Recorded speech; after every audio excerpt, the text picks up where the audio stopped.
Hello everyone, Niev here, and I have a new little pocket oracle deck here, the Gentle Chaos Pocket Oracle deck by Tyler Gaka, aka Ghost Honey.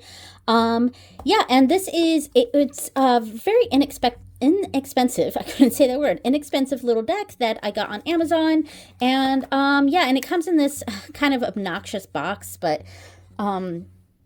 and you know, this is I don't know what the setup, like who publishes this. This is published by RP Minis.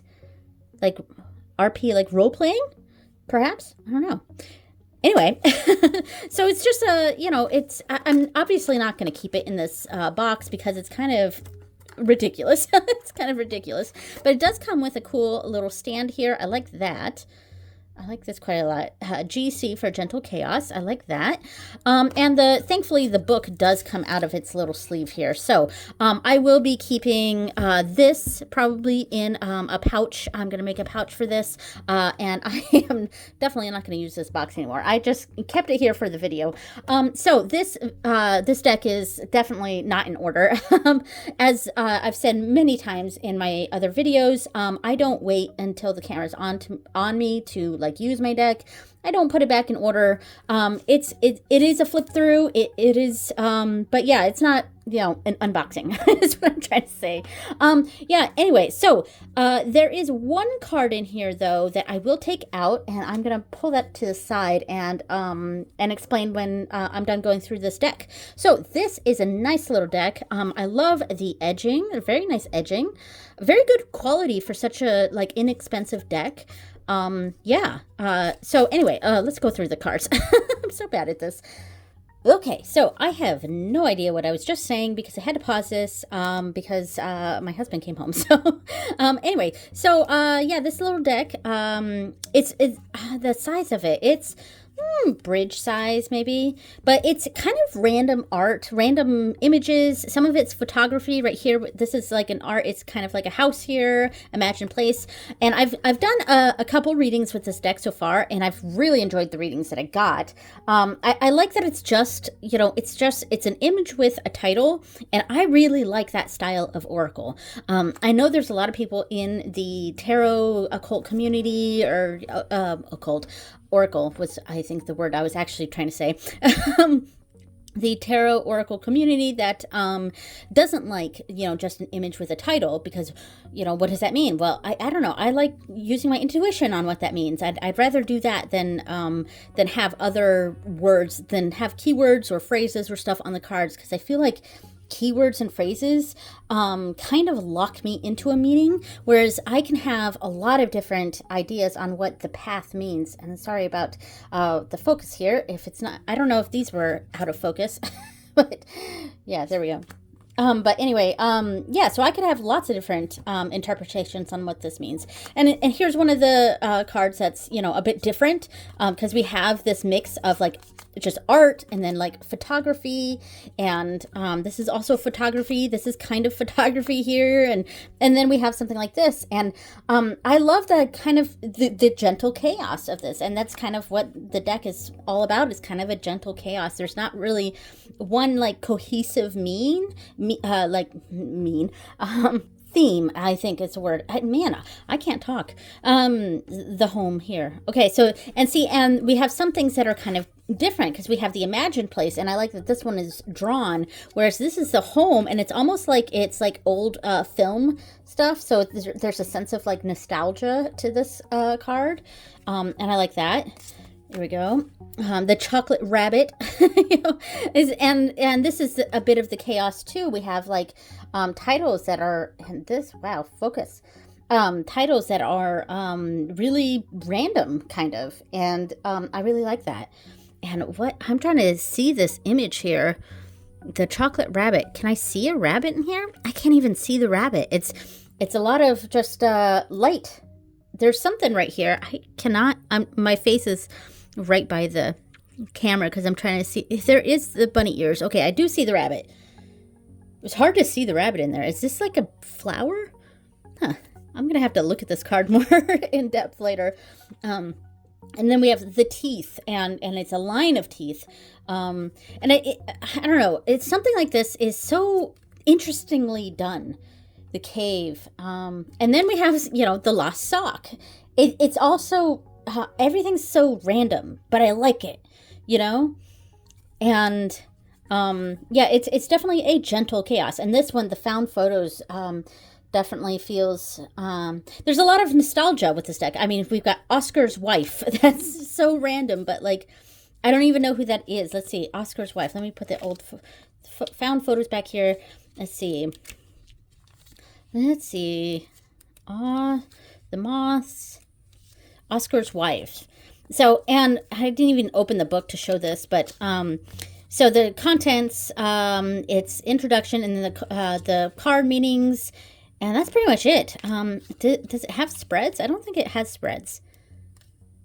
Yeah, I don't think there's any. It just goes straight into the meaning of the cards. But the meaning of the cards are also very chaotic and kind of random. Because so here with Oscar's wife, we have this like little poem or something.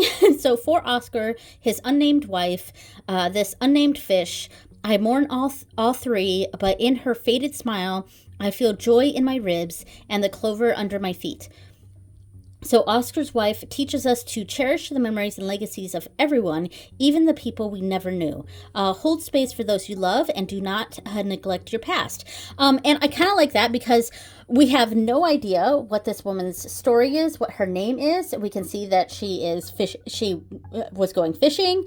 And she's married to she was married to some dude named Oscar, and then like, it's almost like her identity is with, her husband, and so she's kind of been forgotten in time, and who she was, and all the depth behind her is sort of lost in time, and all she's known for now is being someone's wife, and so it's very interesting. I love the concept for this deck. It's just there's two cards here that were a little bit stuck together. There we go.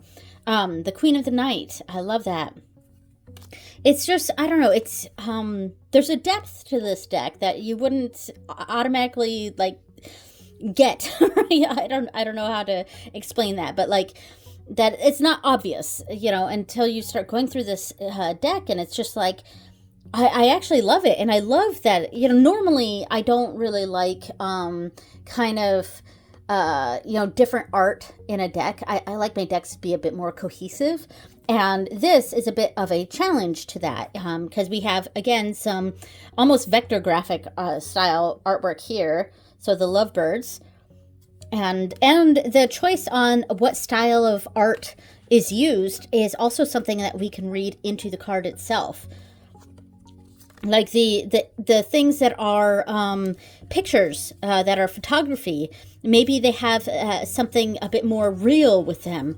And this is, even like it's almost distant but real, like home is far away. And the difference between the home and the imagined place, both of them are homes here, but like one is real and one's not. But even the one that's real is like a distant memory. And this chocolate rabbit is, we couldn't even really see, I couldn't really even see the rabbit in here. And I just see it's like the bouquet of the lights is taking over the whole image. But we're told there's a chocolate rabbit there, But yeah, so like, I don't know, and the choice of the cards that are illustrations or drawn kind of have a different connotation to them, like the garden is real. And then this is photography, but it's the facade. So it kind of challenges that even. And I like that. And we see this like curtain of greenery here. And it's almost like hiding what's behind it. Interesting. Man of the Mist. That noise is my dog coming through the dog door. Very interesting.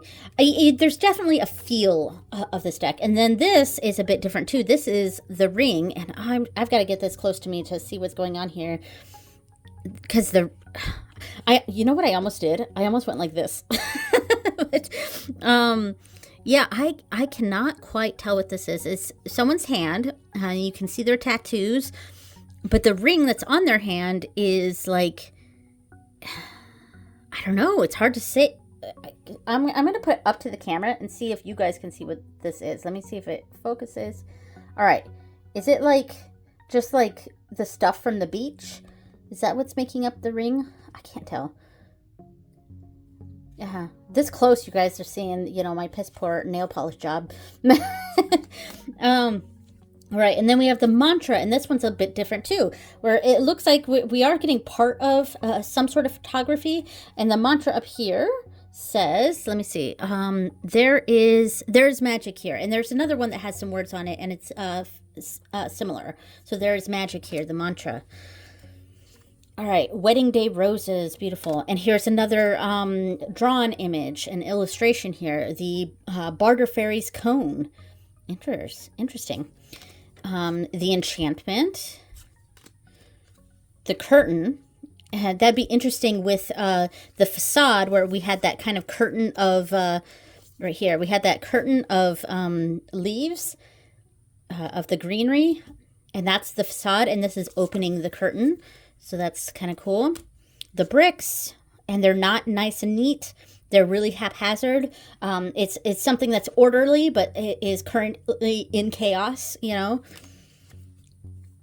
The sky, but a lot of this we're seeing like the less than glamorous roof of a house, and then there's something down here that it's almost what is that?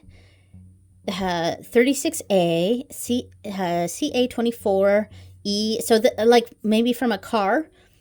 So interesting. Oh, and then, okay, it's a film strip, because here we're seeing film strip. I don't know if you can see it, but you can see that this is a film strip. So this is some sort of film strip. And I like that too, because it's almost like pictures of pictures. You know what I mean? The moths. I always like to see moths in decks. The declaration, here's the other one. I think those were the only two that had words on the cards. And this one says, I am magic. That's a declaration, whereas the other one was, what was it? It was, it's someone right before this. Yeah, here we go. So the mantra is, there is magic here, whereas the declaration is, I am magic. So there's magic here versus the magic's always here because I am magic. So that's interesting too. All right. Then we have the child.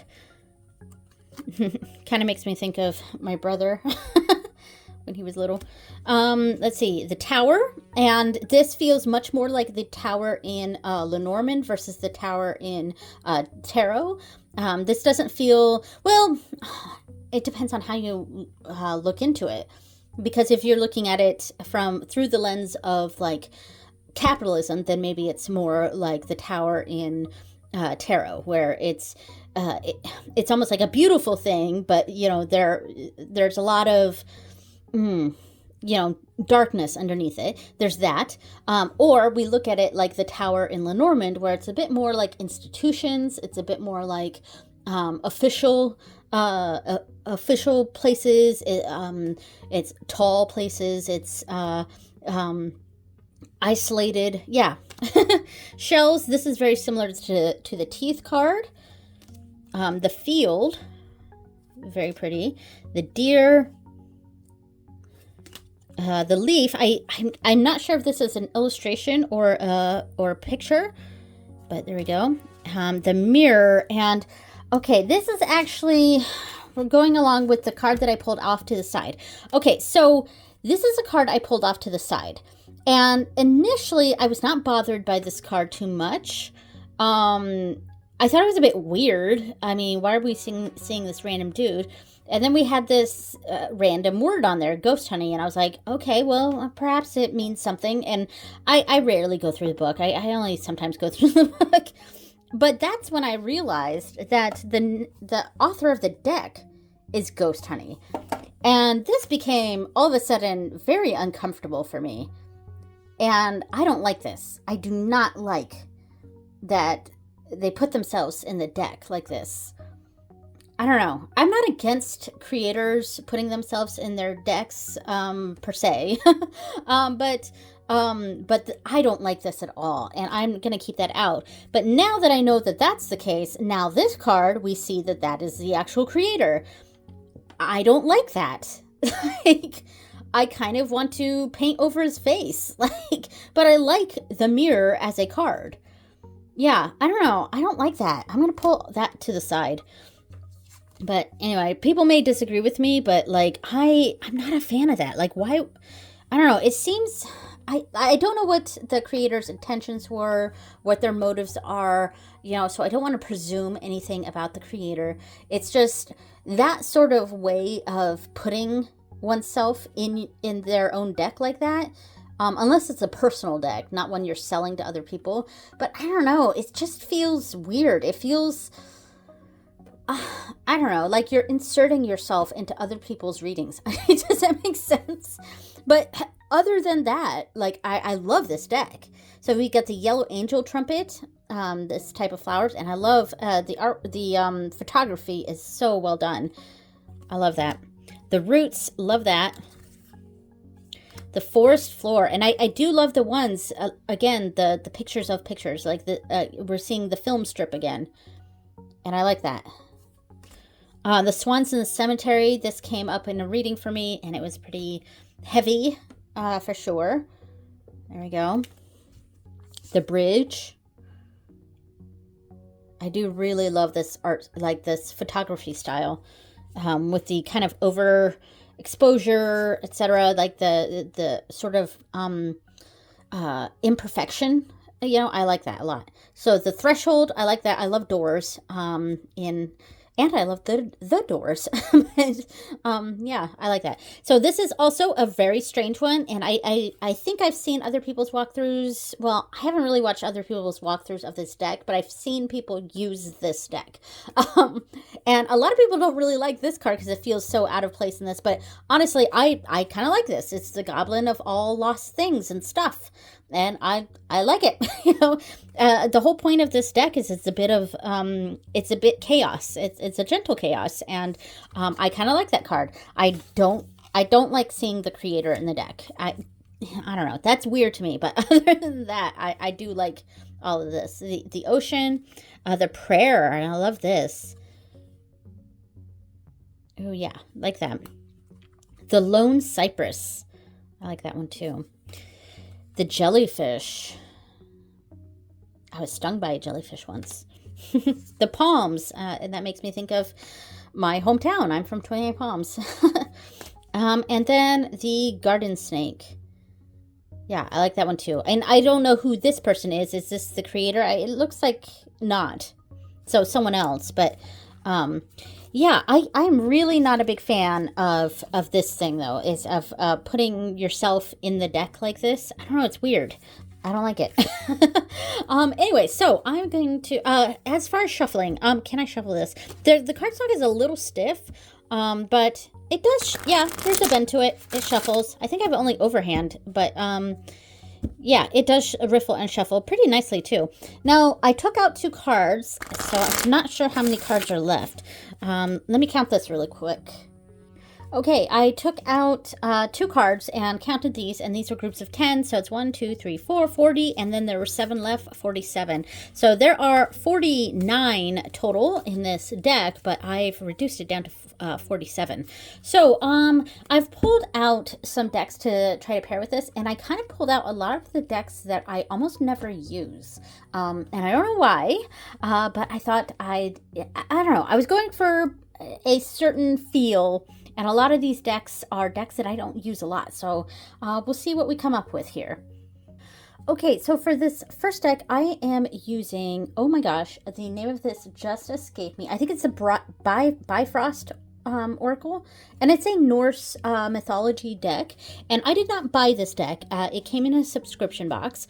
I wouldn't have bought this deck because I don't follow Norse paganism, Norse mythology, or anything like that, but it did come in a subscription box, and there's so many cards. Like, there's over 80 cards, and so it's a chunky deck, and I love the art on it. And the keywords are really great too. And I know I just, went off about how I don't like keywords, but obviously with a deck like this, I don't follow the Norse deities. Oh, sorry, there were titties there. And YouTube's gonna be like, ugh, about that. But anyway, yeah, so I don't follow Norse deities. So I honestly just don't use this deck. And I sort of have, I don't know if it's a rule for myself. It's more just kind of a guideline, in that I don't really like to utilize deity decks unless I follow those deities. And that's my own personal thing.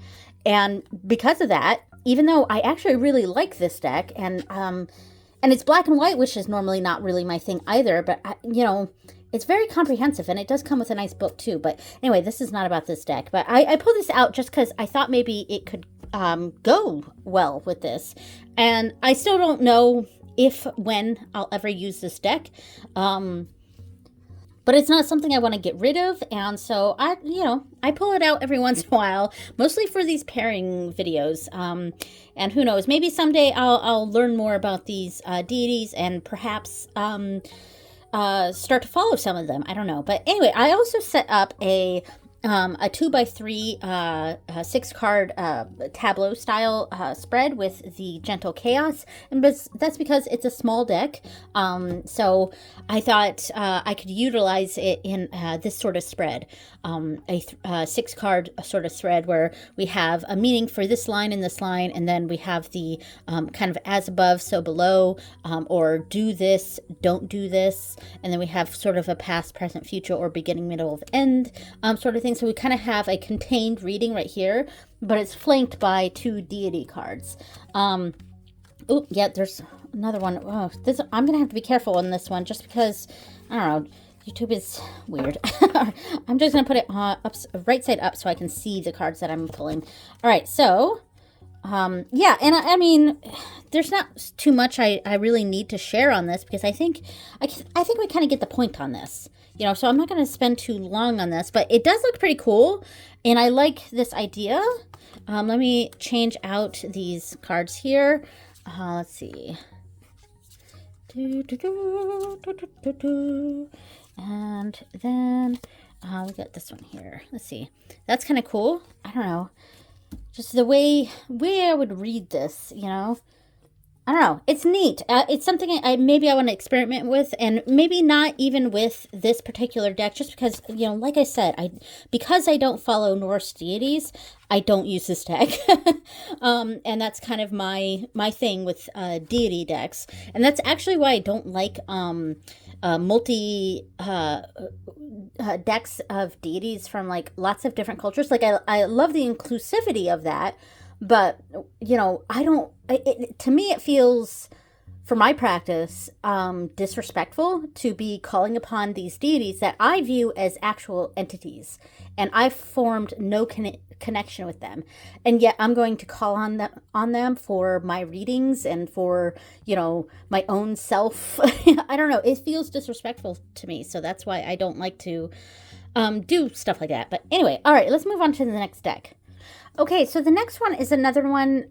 It's technically one I don't use a lot, but that's really only because I just got it. So I got it like a couple months ago, and I've only used it a small handful of times. But that is the Ventum Arcanae, and it's one of the Arcanae decks from Taylor Bryn or Taylor Holquist Todd, and yeah. So, but the coloring on it, like, because I feel like this deck kind of has a like lighter, I mean, kind of like the book here is kind of a bluish, almost not aqua, but like a very, very light aqua, and a little bit of a peachiness to it. And that's even the cards that have very different colors. I don't know, it just has that vibe to it, and this deck definitely has that vibe to it. Let me start placing down cards. So this actually feels like energies that could really speak to each other.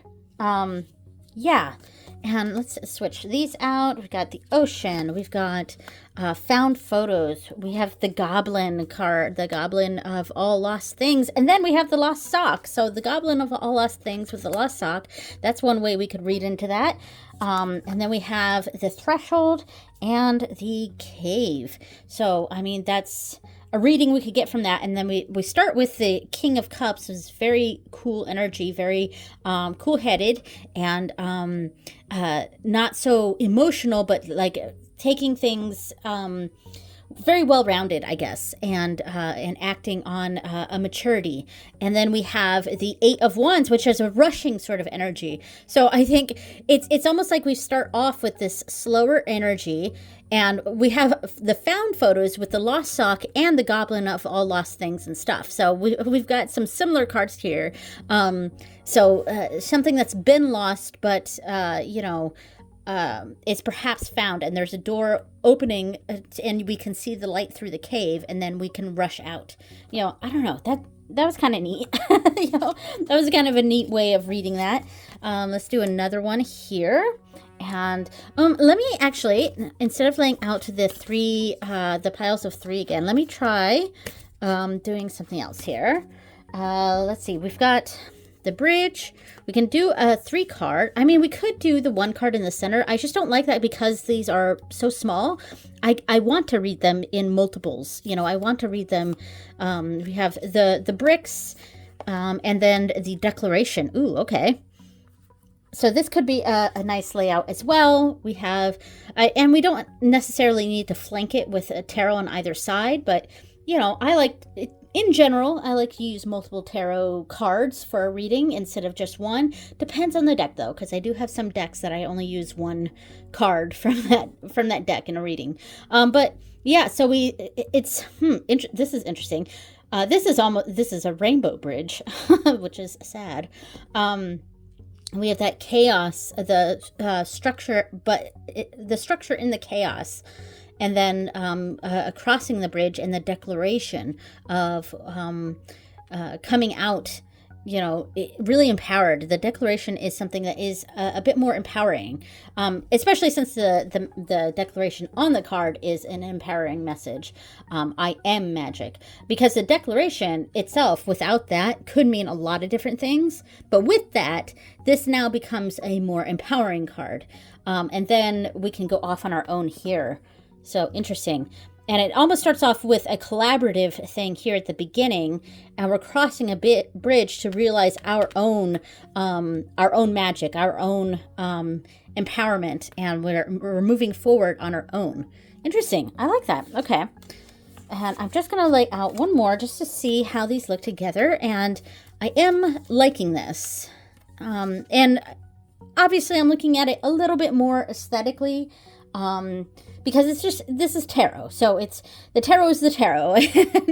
And so I am just kind of looking at the aesthetics, and I think this goes together really well. All right, so next deck.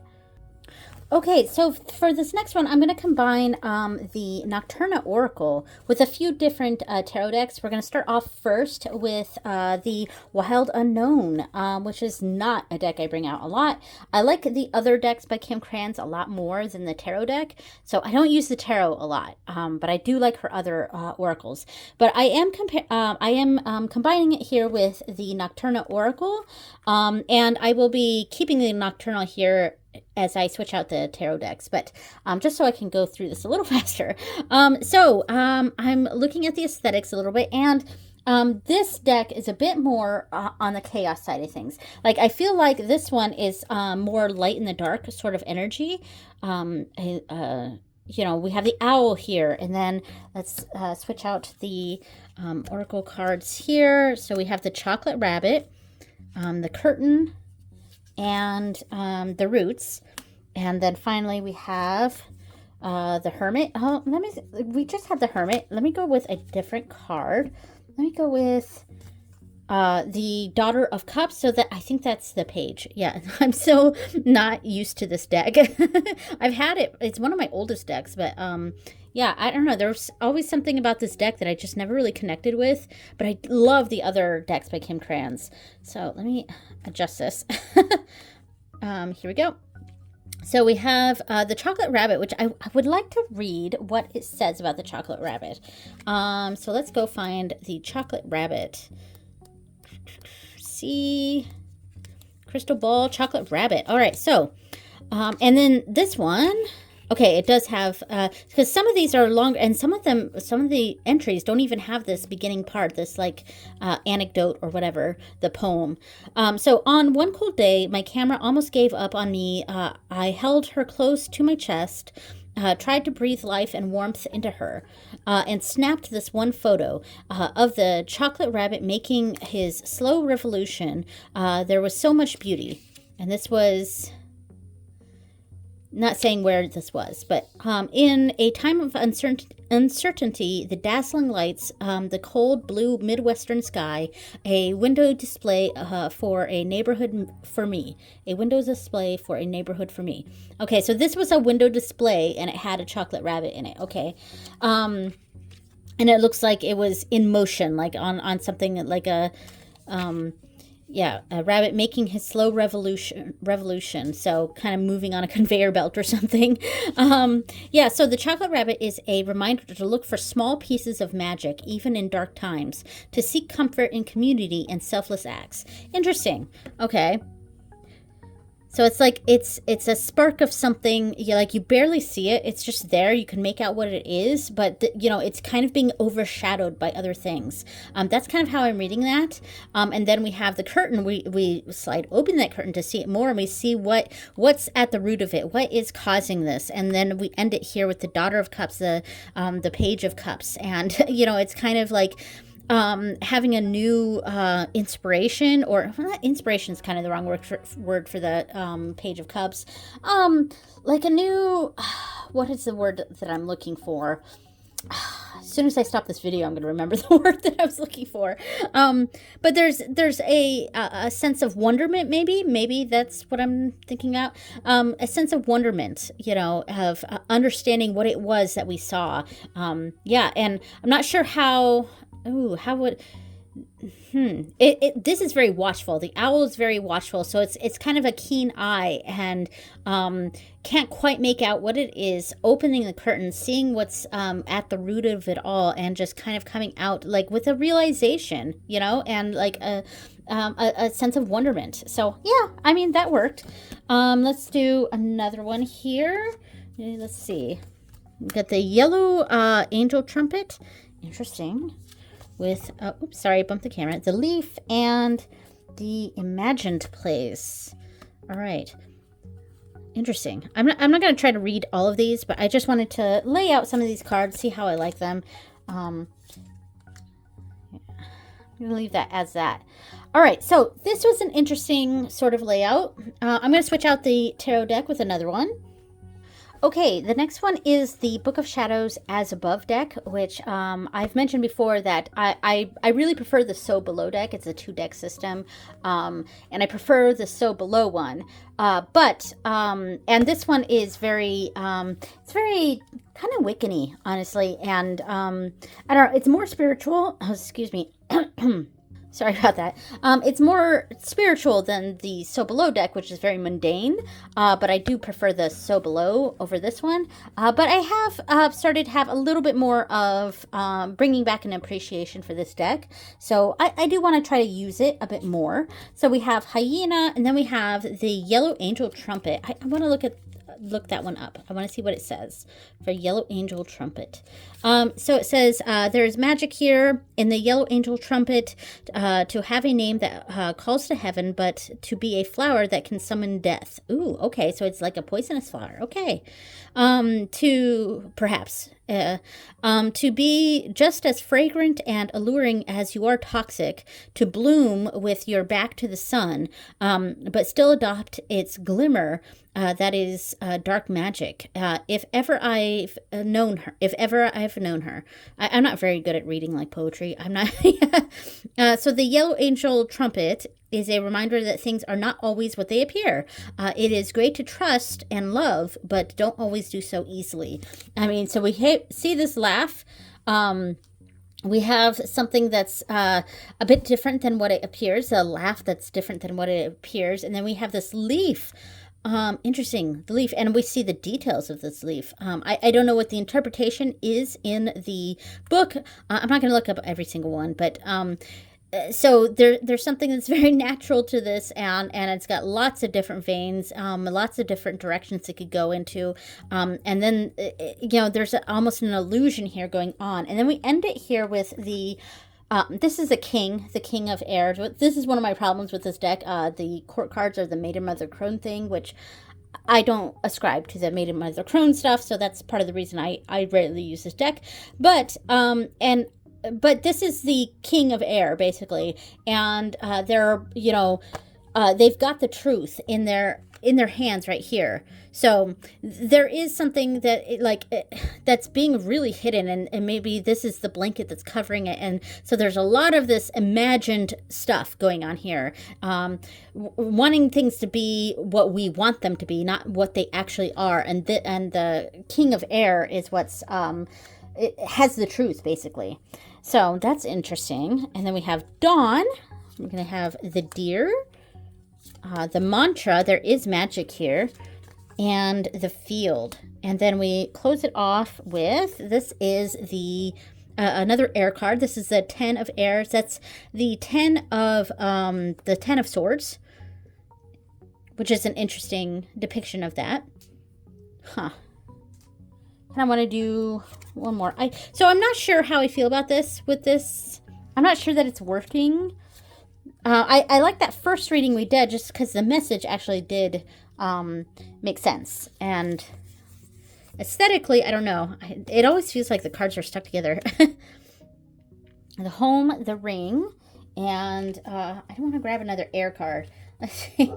Oh, sorry about the dog. And then we have Ostara, which is temperance. Yes. Temperance? I think so. Temperance. Or is it the star? Hold on. I'm trying to think. Yes, temperance. Sometimes I get confused and I forget what the cards are. All right, the Aurora with the home, the ring, kind of a commitment, but interesting. And then the Man of Mist, and then we close it off with Ostara, which is temperance. It's a spring equinox. Interesting. I like it. All right, I'm going to switch out the tarot deck. I will say, though, I think I liked the Wild Unknown better with this versus this deck. I think they kind of spoke to each other, but it wasn't quite there. Okay, so the next deck I am pairing with the Nocturna and the Gentle Chaos is the Guardian Tarot. The Guardian Tarot. I almost said Guardian of the Night, which is a completely different deck. But yeah, so the Guardian Tarot, and this is actually another deck that I rarely use. It's kind of a January deck for me, though I didn't use it in January. But yeah, and what I like about this deck is it feels very otherworldly. Like this is some otherworldly energy. It feels very much not quite alien, but it feels like nature spirits of some kind, but they're creepy. Like they're not like, cutesy little fairies. They're creepy, and I hate the cardstock though. It does not stay still. But yeah, but I love the feel of this deck, and it feels very deep, and I wanted to see how it melded with this. And it's not a deck I use a lot because I feel like the energies are really heavy in this deck, even though it's a very light deck. And we have this Gentle Chaos here. So we have the Tide Pool with the shells. Oh, that's funny. And the Moon Pie. Okay, I want to look up the Moon Pie. All right. So Oscar's wife. The mirror, which we're going to keep out. Moon Pie. So this one doesn't have a little anecdote. So my first love might have been moon pies. I think I just love the idea of a favorite. I think I just loved the idea of a favorite, okay? The concept of a chocolate offering from the moon. A chocolate offering from the moon. I like that. The moon pie is a reminder to be gentle with yourself. You may need to show yourself the same grace that you extend to others. Okay. How do I view the moon pie here? Because it's something sweet. It's almost like a little treat. That's how I'm thinking of it. Because, the meaning in the book is the meaning in the book, but like, how does this card mean? What does this card mean to me? And I think it's kind of just a little treat. I mean, we have the tide pool, it's bringing in the shells, we see a little treat, but perhaps there's some sort of facade, and we should proceed carefully because this is the Page of Pentacles, and there's kind of this, perhaps there's this idea that something is too good to be true. There's a tie that came in, and oh my gosh, this is actually super relevant to me for something. Ooh, I love when that happens. I'm not going to divulge it, but yeah, something came in. It was too good to be true. It really was. It was a facade, and I didn't use my senses here. The Page of Pentacles. The Page of the Pentacles this is a very intelligent sort of energy, but it very practical too. Like I should have been using my practical senses, and I didn't use my practical senses, and I was duped by something. Yeah. Oh my gosh. Like this, this actually was super relevant to me. So that's cool. All right. So we have Datura, which is interesting. So the garden snake, I like that imagery for this too. The tower, oh, we got cards sticking together. We got the tower, and we have the garden. Oh, the garden snake with the garden, and then we have the Datura, and then we're going to close it off here with not another page. We're going to pull a different card. Ace of Swords. Okay. Ooh, wow. Okay.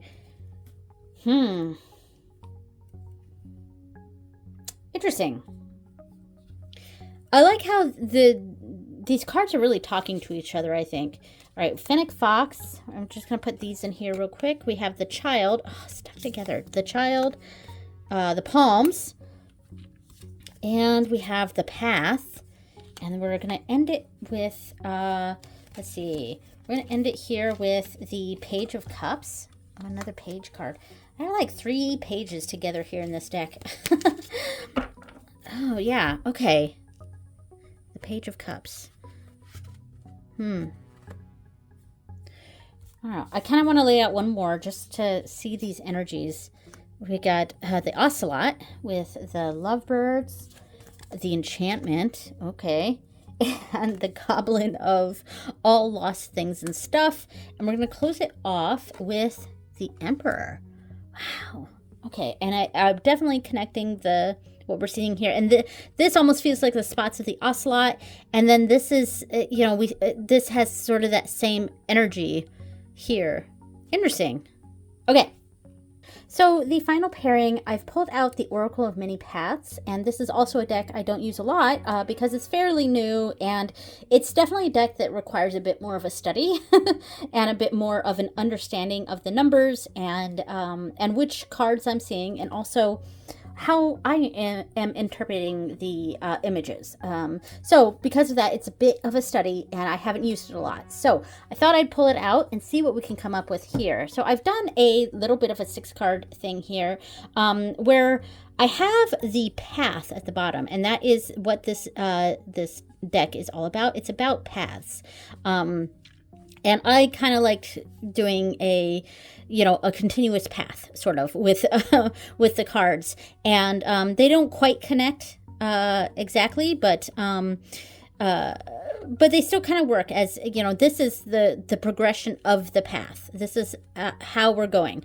And then this is perhaps what we're experiencing at each of these stops, at each of these places along our paths. So, starting off here, card 47, that goes down to a 2. 4 plus 7 is 11, which reduces down to a 2. So, this is a 2, perhaps a meeting place. And that is the Wedding Day Roses. So that's interesting. And I'm going right now, as I read these, I'm just going to use the numerology instead of whatever the tarot that it's associated with, because I don't always know. And, I feel like this one is probably the 6 of Pentacles, but I don't know. So we have this sort of meeting place and connected to the Wedding Day Roses. So that makes sense. We have this card here. And then we have here, this is card 73. So that reduces down to a 1. And we've got a single point, and then we have the the Barter cone. And so it's, and this is almost like pointing down to this location. And then what do we find here? This is card 69. That is 15. So that's 6. That reduces down to a 6. And we have the found photos. And I think this is also the 6 of Pentacles. So there we go. And we do see the Pentacles in here too. So this is perhaps a Pentacles card. In fact, there might be 1, 2, 3, 4, 5, 6, 7, 8, 9, 10. I think this is the 10 of Pentacles. Yeah, because it does look like a village, so a certain sense of legacy, but it's the one. It's like the one thing, like the thing we've been looking for, and then we've found this what's going to nourish us is the 6 of Pentacles. What's going to that symbiotic relationship. So that's interesting. I mean, I could go into that more once I figure out what the tarot cards that it's associated with. I was just trying to do just like, since I don't always know what these tarot cards are, I'm just going off of the image combined with the numerology, which it was sort of the point of this deck. So yeah, so then let's do another one. And I actually thought that went very well with the cards, the Gentle Chaos cards.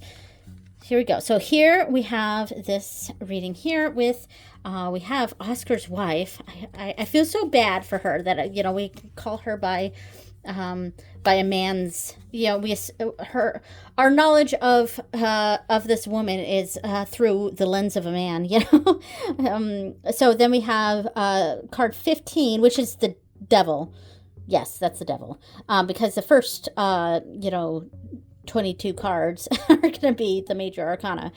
And then the devil, he's got Oscar's wife. That's really funny. And then we have, this is also a 6. So this is a 6. This is a 6. Ooh, is this a 6? No, that's a 5 because it's 41. So this is 42. And it's connected to the twisting road. Ooh, which we could see that with the path, a deck all about paths. And then, so we have a 6, 6, and a 5, and then the ocean right here. It's almost like we're lost in the ocean. Huh. Interesting. I like this. I think it's something I want to experiment with, this sort of layout using, and especially with this deck in particular, not even just with the Gentle Chaos, but like laying out 3 cards from this deck and getting idea of what the path is, and then finding out what's at each of these stops, like what is at each of these stops, and what's a lesson we can learn at each of these stops.